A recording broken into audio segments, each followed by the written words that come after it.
Hello everyone, this is Saurav and welcome to Orissa Post Live, and these are today's top headlines. Petrol and diesel prices were cut by 20 paise per litre each Sunday. This is the first reduction in petrol price in over a month and the fourth in case of diesel in less than a week.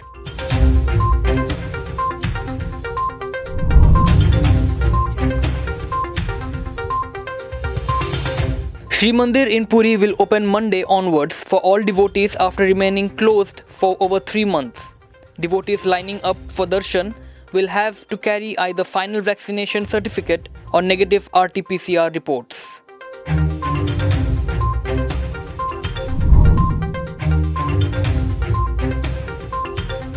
A special flight by Indian Air Force carrying 168 passengers landed Sunday morning at the Hindon Air Base near Delhi from Kabul. Among those evacuated were 107 Indians and 2 Afghan senators. 2 other flights carrying another 329 Indians also returned to the country.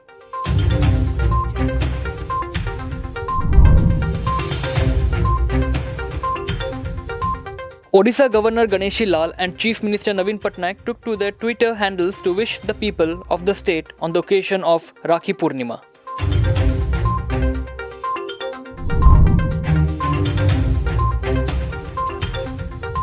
Odisha reported Sunday 853 new cases of COVID-19 infections, including 100 children. This is the third time in the last 7 days that more than 100 kids have been hit by the virus.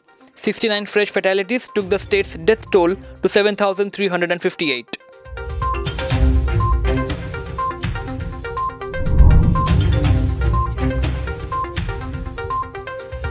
The enforcement squad of the BMC sealed Sunday a hotel on Cuttack Bhubaneswar Road for allowing gambling activities Saturday night.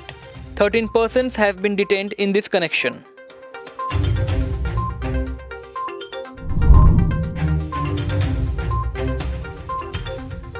Maoists blocked the Jrigaon Chandahandi road in Nabrangpur by felling trees Sunday morning. They were opposing the construction of a dam on Tel River. Police later reached the spot and cleared the road for vehicular movement.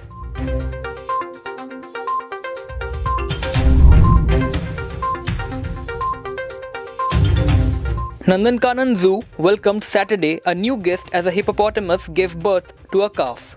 With this, the population of hippos in the zoo has increased to 12.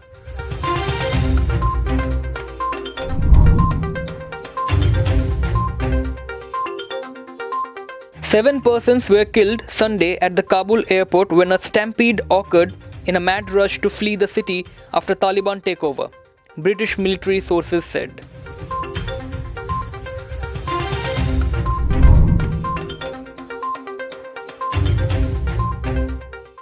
Former Olympian and reputed football coach S.A. Hakim breathed his last Sunday morning. Hakim, 82, was a member of the team that played in the 1960 Rome Olympics. That's all for today's top headlines. Stay tuned to Orissa Post Live.